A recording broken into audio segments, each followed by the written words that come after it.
Saya Aulia Maharani dengan NIM 20201083 izin memaparkan materi tentang konsep dasar IPS. IPS sebagai program pendidikan pelestarian kebudayaan suatu bangsa sudah ada sejak adanya manusia itu sendiri. Model ini berkembang hingga tahun 1960-an. Dalam berbagai literatur, program pendidikan citizenship transmission dilakukan dengan memberikan contoh-contoh dan pemakaian cerita yang disusun untuk mengajarkan kebijakan, cita-cita luhur suatu bangsa, dan nilai-nilai kebudayaan. Ada beberapa metode pembelajaran IPS sebagai program citizenship transmission, yaitu yang pertama, direct transmission, yaitu melalui transmisi langsung atau pembelajaran langsung kontak antara sumber informasi dengan penerima informasi, atau bisa juga melalui kuliah langsung.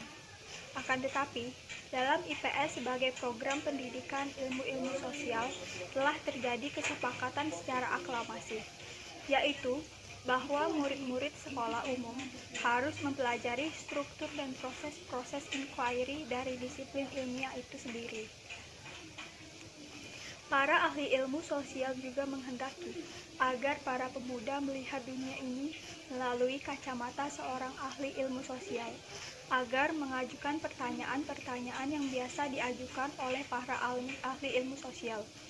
Para ahli ilmu sosial percaya bahwa kalau seorang murid memperoleh kebiasaan berpikir dan pola pikir yang berkaitan dengan disiplin ilmu sosial tertentu, dia akan menjadi peka, membuat keputusan yang lebih baik, dan akhirnya memahami susunan dan proses-proses yang terjadi di masyarakat. Profesor Lawrence Sanesh mengemukakan bahwa fungsi utama dari perkembangan cara berpikir analitis ialah dengan membantu pemuda memahami struktur dari akhir tujuan ilmu social education adalah mengembangkan kemampuan untuk bisa memecahkan problema secara sendiri. IPS merupakan salah satu nama mata pelajaran yang diberikan pada jenjang pendidikan dasar dan menengah.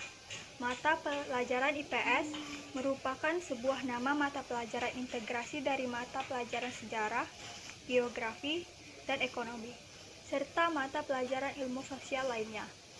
Menurut Muljono Cokrodikardjo, IPS yaitu perwujudan dari suatu pendekatan interdisipliner dari ilmu sosial.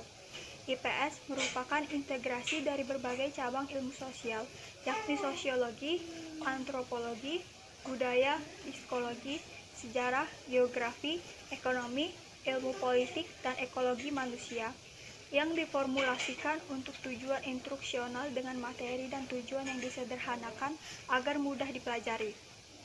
Istilah IPS di Indonesia mulai dikenal sejak tahun 1970-an sebagai hasil kesepakatan komunitas akademik. Secara formula mulai digunakan dalam sistem pendidikan nasional dalam kurikulum 1975.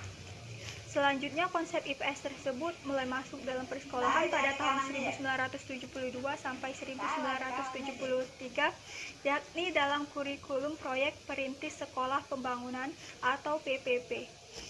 Mengingat beberapa faktor yang menjadi pemimpin dalam civics education di Tawangmangu tersebut berasal dari IKIP Bandung.